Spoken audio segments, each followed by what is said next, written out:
Now comes to the difference between the crystalline solids and amorphous solids. So on the basis of different property, we will study the difference. So first property is shape. Now all the crystalline solids, they are having definite shape.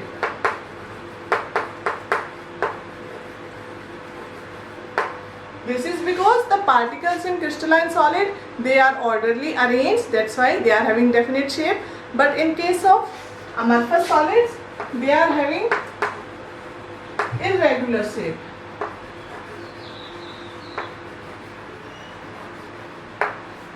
Because arrangement of particle is not fixed. Second property is order in arrangement of particle. Crystalline solids are having regular arrangement of constituent particle. So because of the regular arrangement of particle in the crystalline solid, they are also have long range order.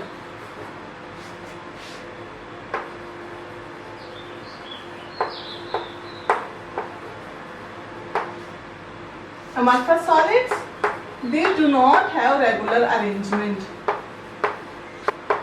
So they are known as short range order. Suppose if we are having these particles,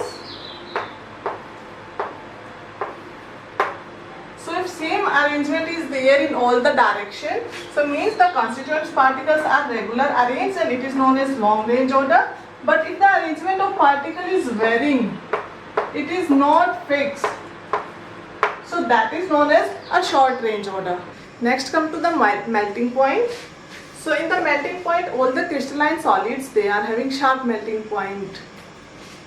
But in case of amorphous solids, the arrangement is not regular. So on heating, first they starts to soften and after that what happens? They starts to melt. So they melt over a range of temperature, not at a particular temperature. Next is the cleavage property. So what is cleavage? When we cut a crystalline solid with a sharp object, we obtain two smooth pieces. There is no irregularities. But in case of amorphous solid, there is irregularity in the two surfaces. They are not smooth because particle arrangement is not similar throughout. But what happens in amorphous solid? The two surfaces are irregular. Next comes to the anisotropy. Now what is anisotropy? If a solid is having some physical properties same in every direction, so that is known as anisotropy. So crystalline solid, they are not anisotropic in nature. The amorphous solids, they are having same physical property when we move in any direction, so they are isotropic in nature and they are anisotropic in nature. Next come to the nature.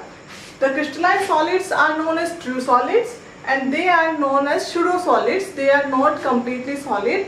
They are known as pseudo solids or supercooled liquids also.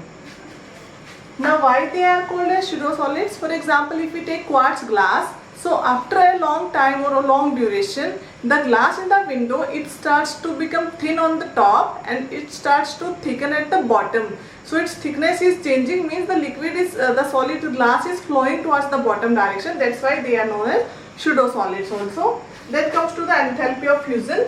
So crystalline solids are having high enthalpy of fusion and amorphous solids, they are having low enthalpy of fusion.